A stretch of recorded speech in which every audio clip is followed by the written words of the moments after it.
Discuss question number 99. Which district of Uttarakhand is not situated along the Tibet boundary. ठीक है, जब ये question मैंने पढ़ा, ऑप्शंस देखा, Uttarkashi, Chamoli, Almora and D none of the above. तो मुझे उत्तरकाशी के बारे में पता था. जब मैं गंगा रिवर पढ़ रहा था तो मुझे याद था कि यहाँ गंगोत्री रिवर का ओरिजिन गंगा का ओरिजिन गंगोत्री से है, गौमुख ग्लेशियर से है और वो उत्तरकाशी डिस्ट्रिक्ट में पड़ता है. ठीक है, तो ये तो मतलब तिब्बत बाउंड्री के लॉन्ग लोकेटेड है, तो ये आंसर नहीं होगा. फिर चमोली जो है, चमोली डिस्ट्रिक्ट के बारे में जब हम लोग एक्चुअली इसी साल हम लोग प्लान कर रहे थे केदारनाथ जाने का, तो मैंने केदारनाथ, बद्रीनाथ इन सब के बारे में पढ़ रहा था. तो मुझे याद आ गया कि हाँ, बद्रीनाथ जो है वो चमोली डिस्ट्रिक्ट में. और जब मैं वो जब मैप देख रहा था वहाँ का, तो वो देखा था कि हाँ, वो तिब्बत से बॉर्डर शेयर करता है. तो उत्तरकाशी और चमोली तो मतलब बॉर्डर शेयर करते हैं, तो ये तो आंसर नहीं होगा. तो फिर अब अल्मोड़ा या नन ऑफ द अबव में था. अल्मोड़ा के बारे में मुझे बहुत याद नहीं था, लेकिन मतलब मुझे ये था कि हाँ, मतलब अल्मोड़ा मैंने नॉर्दर्न बॉर्डर्स में डिस्ट्रिक्ट्स नहीं देखा है. 3 या 4 डिस्ट्रिक्ट हैं उत्तराखंड के, तो मैंने मतलब ये 2 बेसिस पे लीप ऑफ फेथ लेके इसका अल्मोड़ा डिस्ट्रिक्ट मार्क कर दिया आंसर. ठीक है, so this was thought behind this question. Question number 11. Where does El Nino current flows? Option A the Pacific Ocean, option B the Indian Ocean, option C the Bay of Bengal and option D more than one of the above. ठीक है, तो मैंने पहले इस पर सोचा कि हाँ, द पैसिफिक ओशियन होगा, कि हाँ पैसिफिक ओशन में वो मतलब साउथ अमेरिका का जो वेस्टर्न कोस्ट है, मतलब वहाँ पेरू कोस्ट, वहाँ से ये करंट जो है मूव करता है. ठीक है, फिर मुझे लगा कि ये करंट जो है पैसिफिक, इंडो पैसिफिक दोनों ओशन तो कंबाइंड हैं, और फिर सदर्न ऑसिलेशन का भी याद आ गया. तो फिर मुझे लगा कि नहीं, ये मतलब पैसिफिक ओशन और इंडियन ओशन दोनों में होगा. तो और ऑप्शन भी इत्तेफाक से मोर than one of the above था, तो इसलिए मैंने 100 का डी मार्क कर दिया. ठीक है, मेरा इस क्वेश्चन के पीछे, इस डी को मार्क करने के पीछे ये सोच था. ठीक है, so this was question number 100. Now next question. Question number 101. Consider the following statements about the collegium system. Statement 1, collegium system के बारे में ये क्वेश्चन था. Statement 1, the Supreme court collegium is a 5-membered body which is headed by the incumbent Chief Justice of India and comprises 4 other senior most judge of the court at that time. हाँ, ये बिल्कुल सही है, मुझे याद आ गया collegium का. फिर second, the parliament by law has evolve the collegium system. ये गलत है, मुझे याद था कि नहीं, ये 3 जजेस केस से इस कारण से जुडिशरी को क्रिटिसाइज भी, मतलब वन ऑफ द क्रिटिसिज्म किया जाता है कि मतलब खुद से ही उन्होंने मतलब अपने लिए अपना ये बॉडी क्रिएट कर दिया था collegium, with on the basis of their own interpretation of constitution. फिर तीसरा, the judges of supreme court and high courts are appointed only through the collegium system. हाँ, सेकंड और थर्ड जज केसेस में ये एस्टैब्लिश हो गया कि जो जज हैं वो सिर्फ कलीजियम सिस्टम से अपॉइंट होंगे. ठीक है. And question number 4, the collegium system was introduced in the year 1993 bye justice PN Bhagwati in the landmark first जजेस केस. ठीक है, तो ये मुझे याद था कि कलीजियम सिस्टम जो है वो फर्स्ट जजेस केस नहीं, सेकंड जज केस से आया था. ठीक है, और तो इसलिए इसको मैंने रॉन्ग मार्क किया. तो पूछ रहा था कि कौन सा करेक्ट है. तो करेक्ट ऑलरेडी मतलब 1 और 3 जो है वो करेक्ट है. इस टाइप का एक ही ऑप्शन था, ऑप्शन डी. ठीक है, और 4 मुझे याद भी था और ऐसा ऑप्शन भी नहीं था, तो इसलिए मैंने डी मार्क किया. ठीक है, ये सोच था मेरा इस क्वेश्चन के पीछे.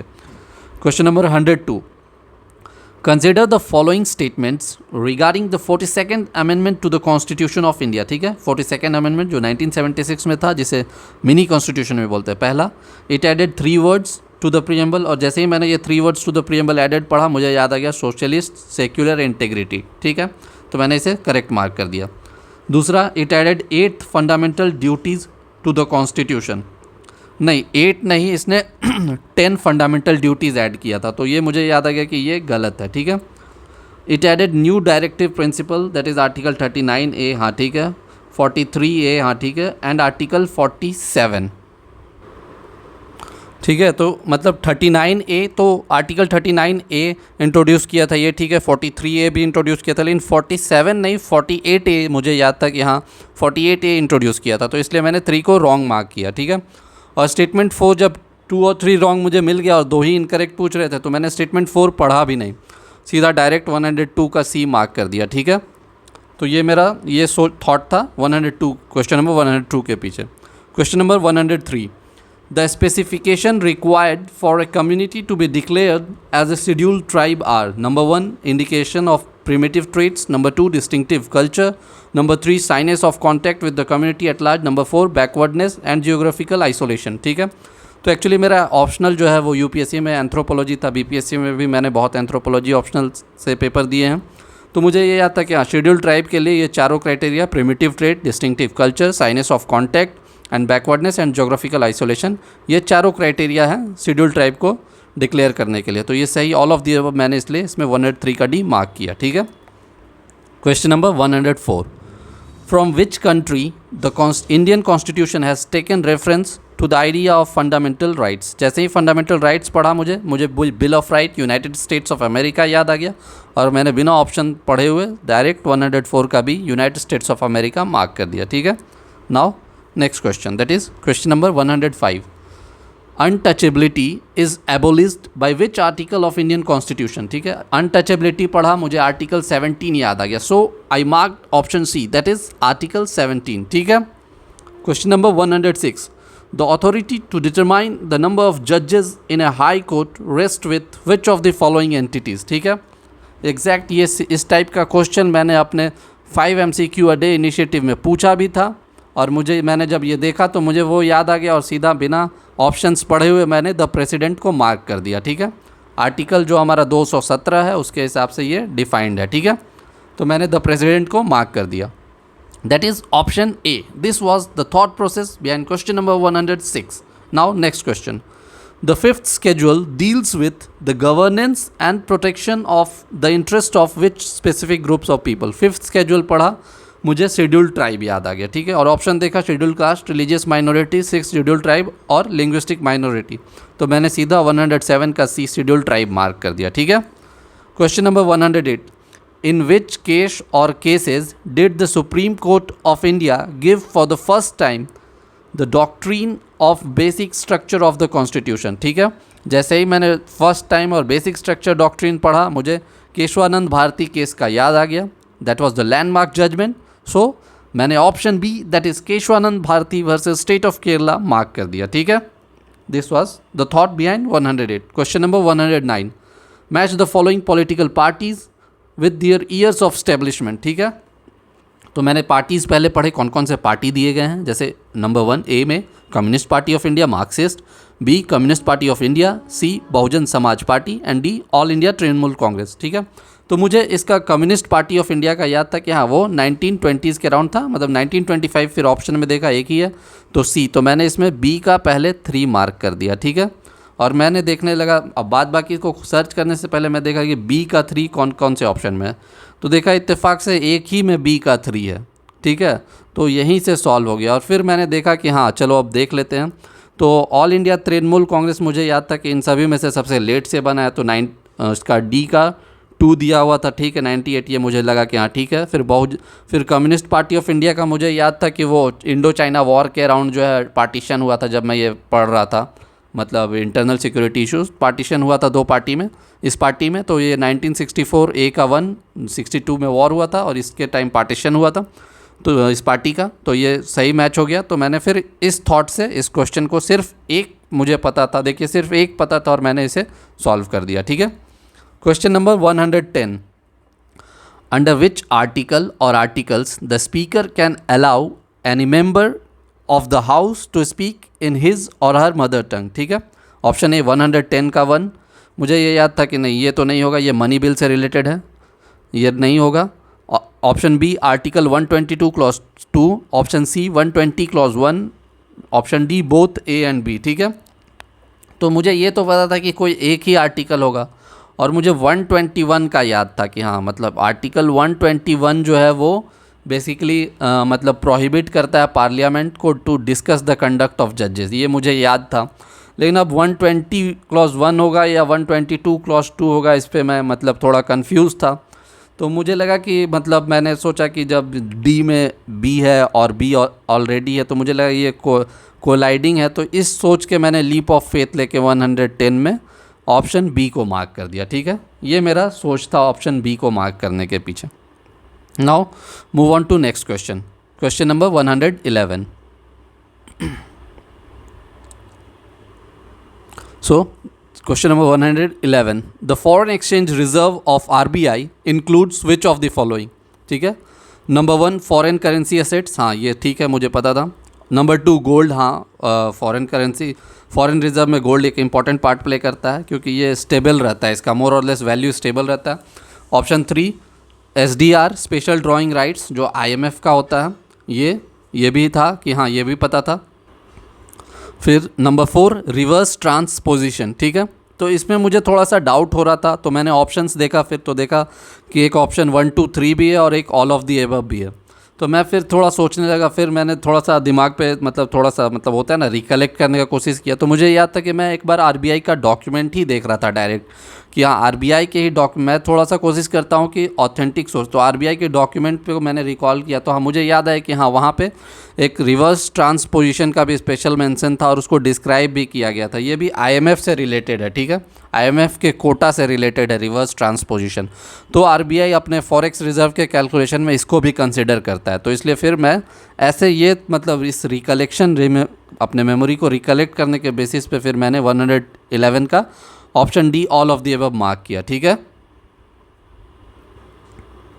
Next question, consider the following statements about rules of origin, ठीक है। रूल्स ऑफ ओरिजिन पढ़ते ही मुझे याद आ गया कि हाँ ये एक्सपोर्ट से रिलेटेड, इम्पोर्ट से रिलेटेड है। कंट्री में जो इम्पोर्ट पॉलिसी अभी चेंज हो रहा था, तो अभी काफ़ी पिछले एक साल में बहुत न्यूज़ में भी रहा था ये rules of origin. Statement 1, rules of origin are the criteria needed to determine the national source of product, हाँ ये बिल्कुल सही है। आप देखोगे आजकल वो फ्लिपकार्ट पे भी इसलिए बहुत सारे प्रोडक्ट पे क्लियरली मार्क किया जाता है, ये रिक्वायरमेंट भी हो गया। Number 2, rules of origin helps the custom agencies to know what regulations and fees apply to a given product, ठीक है। देखो कंट्री का किस किस कंट्री से बायलैटरल अपना ट्रेड पैक्ट है या मल्टीलैटरल ट्रेड पैक्ट है, उसके बेसिस पे ये कस्टम्स लगाया जाता है। तो ये भी सही है, कस्टम एजेंसीज के लिए इंपॉर्टेंट है, तो ये सही था, ये मुझे ये याद आया। Statement 3, these are used for purpose of trade statistics, हाँ ट्रेड स्टैटिस्टिक्स में भी मेंटेन करने में कि हाँ कहाँ से क्या है ये भी मेंटेन होता है, ये भी सही है। And statement 4, their importance is derived from the fact that duties and restriction in several cases depend upon the source of imports, ठीक है। जो मैं अभी 2 में बात कर रहा था यही मैं सोच रहा था और ये अगला स्टेटमेंट भी आ गया, ठीक है। तो ये 4 मैंने मार्क कर दिया, ठीक है। 3 में मुझे थोड़ा डाउट लग रहा था, लेकिन 1 to 4 का ऐसा एकदम कोई इस टाइप का स्टेटमेंट नहीं था, तो इसलिए मैंने D all of the above mark कर दिया, ठीक है। सो ये मेरा सोच था इस क्वेश्चन के पीछे। Question number 113, consider the following statements about infant mortality rate. It is the probability, number 1, it is the probability of dying between birth and exactly 1 year of age expressed per 10,000 live birth, ठीक है। 10,000 live births मैंने देखा, मुझे लगा कि ये गलत है, 1,000 लाइव बर्थ है, ठीक है। Number 2, the infant mortality rate in the year 1950 was 189.6, ये मुझे पता नहीं था। In the year 2019 the infant mortality rate was 30, ये मुझे थोड़ा थोड़ा याद था लेकिन एग्जैक्टली याद नहीं था, तो रिकॉल नहीं कर पा रहा था। और statement 3, as per sample registration survey bulletin of registrar general of India, the state with the highest infant mortality rate in year 2019 was Uttar Pradesh, ठीक है। तो ये मैंने जब IMR पढ़ रहा था तो मुझे ये याद था कि हाँ वो उत्तर प्रदेश तो नहीं था, एग्जैक्टली कौन सा स्टेट था वो मुझे याद नहीं था, लेकिन उत्तर प्रदेश नहीं था ये याद था मुझे, तो इसलिए मैंने इसे भी कट कर दिया, ठीक है। अब इस बेसिस पे मैं ऑप्शन देखने लगा कि जिसमें 1 और 4 होगा वो तो नहीं होगा, तो A में 1 था तो ये नहीं होगा, B में 4 था तो ये नहीं होगा, D में 1 और 4 दोनों था ये नहीं होगा, तो इस बेसिस पे मैंने फिर option C that is 2 and 3 को मार्क कर दिया, ठीक है। तो ये मुझे एलिमिनेशन के बेसिस पे ये मार्क किया, मुझे नहीं पता था कि हाँ 1950 में कितना था या फिर 2019 में एग्जैक्टली कितना था ये याद नहीं था, 28 to 35 इसी टाइप से मुझे याद था कि हाँ था, तो ऐसे मैंने ये थॉट से इस क्वेश्चन को सॉल्व किया। Now next question, human capital formation as a concept is better explained in terms of a process which enables number 1 individuals of a country to accumulate more capital, number 2 increasing the knowledge, number 3 increasing the skill levels, number 4 increasing the knowledge, skill levels and capacities of the people of the country, ठीक है। तो मुझे 1 तो था कि हाँ ये नहीं होगा, लेकिन ऐसा लग रहा था कि 2 3 4 तीनों होगा, लेकिन ऐसा कोई ऑप्शन नहीं था, तो फिर मुझे लगा कि मतलब ये पूरा कम्प्रिहेंसिव पूछ रहा है, तो ऐसा जो ऑप्शन जो कि मतलब क्वालिफाई करे वो सिर्फ एक था कि हाँ चलो मतलब ऐसा ऑप्शन डी है जिसमें ओनली 4 दिया हुआ है। तो ये सोच के मैंने कि हाँ ये पूरा कम्प्रिहेंसिव उसका एक्सप्लेनेशन पूछ रहा है, तो इसलिए मैंने 114 का डी मार्क कर दिया, ठीक है।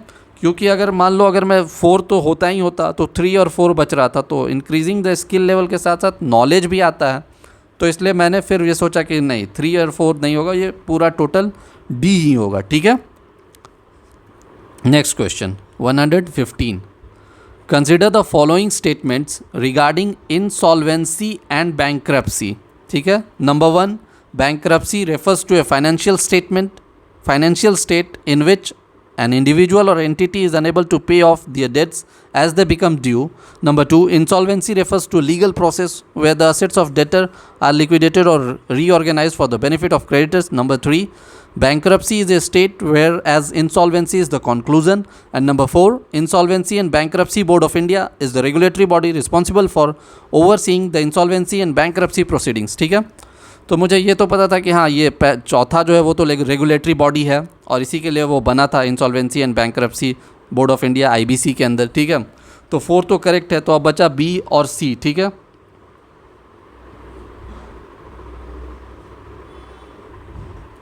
ठीक है, तो इंसॉल्वेंसी और बैंक्रप्सी का फिर मैं सोचने लगा कि वो क्या होता है, तब मुझे याद आया कि आईबीसी एक्ट जब मैं पढ़ रहा था तो इंसॉल्वेंसी एंड बैंक्रप्सी एक्ट उसका नाम दिया गया था, ठीक है।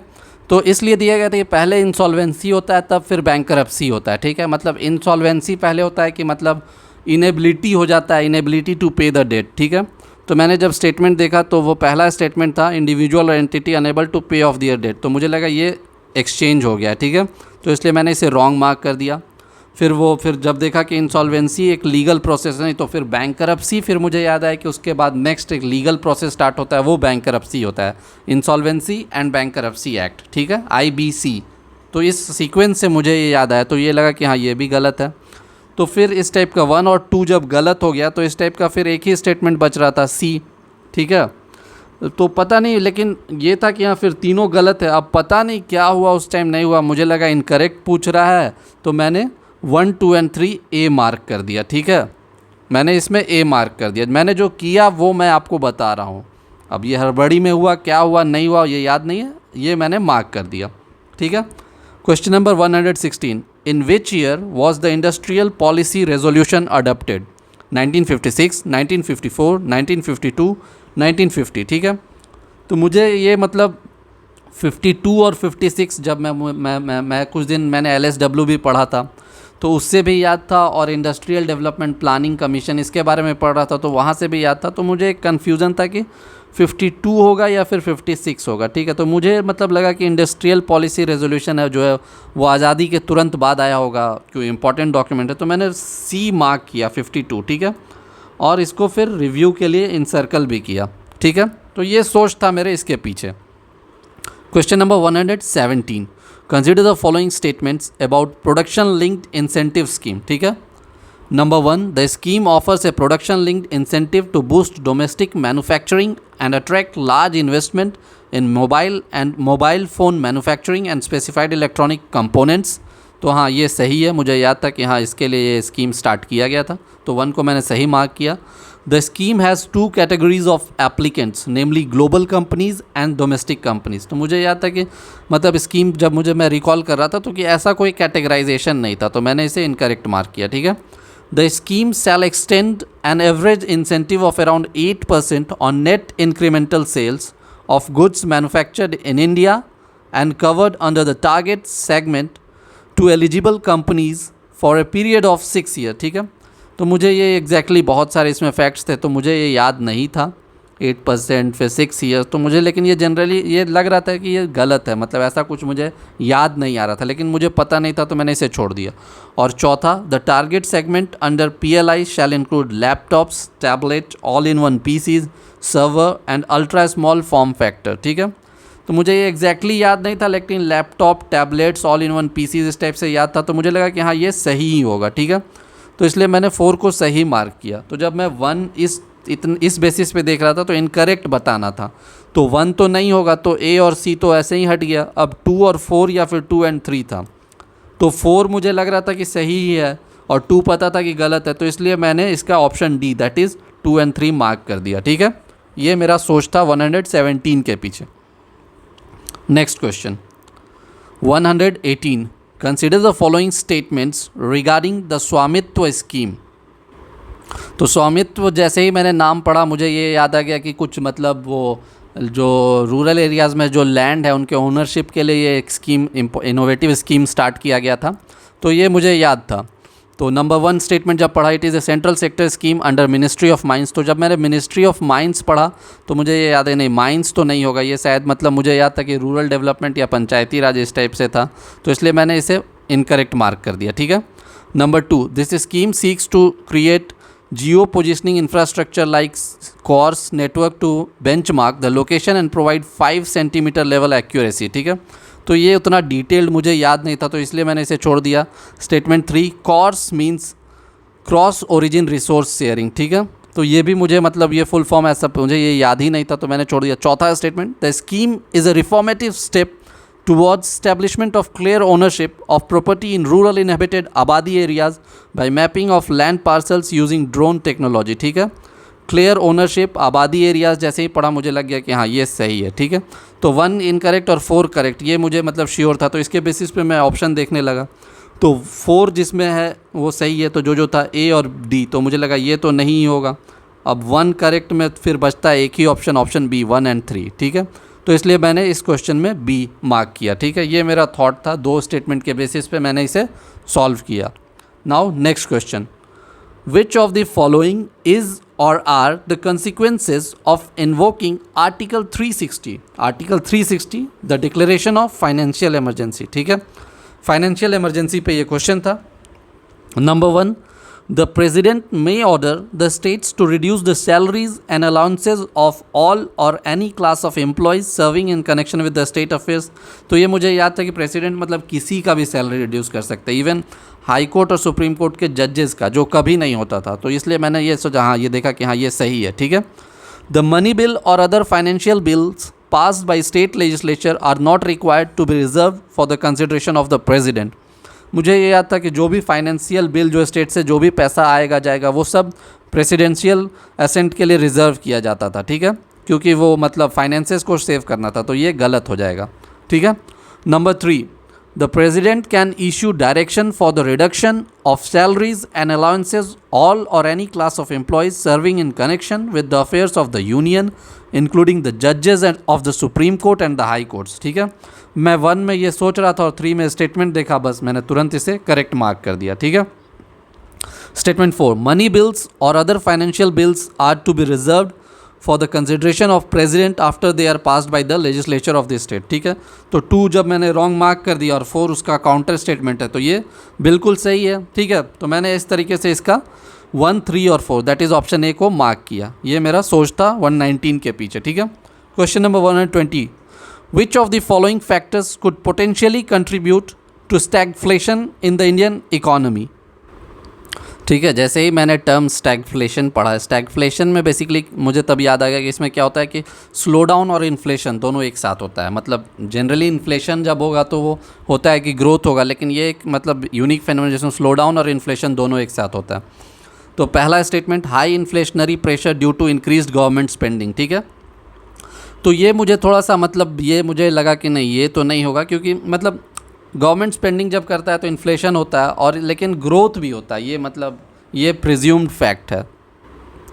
क्योंकि ये जो है क्या होता है, गवर्नमेंट जो एक्सपेंडिचर होता है वो डिमांड कंजम्पशन एक्सपेंडिचर को बढ़ाता है, डिमांड को बढ़ाता है, और स्टैगफ्लेशन थोड़ा सप्लाई साइड रिलेटेड इन्फ्लेशन से ज़्यादा कंसर्न होता है। तो इसलिए मैंने ये देखा कि हाँ ये नहीं हो, ये गलत होगा। ठीक है, ये मतलब गवर्नमेंट अगर एक्सपेंडिंग करता है तो इन्फ्लेशन तो आता है लेकिन ग्रोथ भी होता ही होता है। ठीक है, number 2, decline in industrial production and sluggish economic growth. ठीक है, तो ये मुझे लगा कि हाँ इंडस्ट्रियल प्रोडक्शन में डिक्लाइन होगा तो सप्लाई साइड में ये घटेगा, तो इससे क्या होगा कि मतलब इससे होगा, तो ये मुझे लगा कि हाँ ये सही लग रहा है। ठीक है, statement 3, decrease in aggregate demand and consumer spending. ठीक है, तो ये थोड़ा सा मुझे मतलब अभी मैं इस पर मैं बहुत सोचा नहीं और नेक्स्ट पे मूव कर गया। Appreciation of the domestic currency leading to the reduction of export competitiveness. ठीक है, तो डोमेस्टिक करेंसी का जब एप्रिसिएशन होगा तो बेसिकली क्या होगा कि तो बेसिकली अप्रिसिएशन में क्या होगा कि मान लो अगर पहले $1 के लिए 60 रुपये में $1 मिल रहा था, तो अगर अप्रिशिएट कर जाएगा तो क्या होगा कि 50 रुपये में करेंसी का स्ट्रेंथ बढ़ जाता है, 50 रुपये में ही $1 मिल जाएगा। ठीक है, तो अब मान लो कोई हम चीज़ एक्सपोर्ट, कोई किसी को कुछ एक्सपोर्ट कर रहे हैं, मतलब कोई बाहर से ख़रीद रहा है, तो उसको पहले जहाँ $1 में 60 रुपया मिलता था, अब उसको $1 में 50 रुपया ही मिलेगा, तो उसके लिए एक्सपोर्ट्स क्या हो गया, महंगा हो गया, एक्सपोर्ट्स महंगा हो गया, और इसी से फिर इंपोर्ट्स क्या हो गया, सस्ता हो गया। मतलब जहाँ आप डॉलर में सामान, इंपोर्ट्स मतलब बाहर से आप सामान खरीद रहे हो, तो जहाँ आप वहाँ डॉलर में सामान खरीदते हो, तो जहाँ आपको 50 रुपये, जहाँ आपको 60 रुपये में $1 मिल रहा था, वो आपको 50 में ही $1 मिल रहा है, तो इंपोर्ट्स क्या हो गया, इंपोर्ट सस्ता हो गया। तो बाहर से हम लोग जो रॉ मटेरियल इंपोर्ट्स ही करते हैं, तो मुझे लगा कि हाँ मतलब तो कॉस्ट ऑफ मतलब प्रोडक्शन तो नहीं इंक्रीज़ करेगा, मतलब सप्लाई साइड में तो इफ़ेक्ट नहीं करेगा, तो मुझे लगा कि ये नहीं होगा। ठीक है, तो मैं फिर इस टाइप से जब देखने लगा जिसमें कि 1 ना हो, तो 1 ना हो ऐसा एक ही था, और 4 भी उसमें नहीं था इत्तेफाक से, इसलिए मैंने 120 का बी मार्क किया। So this was the thought process behind solving question number 120 and arriving at option B. Now move on to next question, question number 121।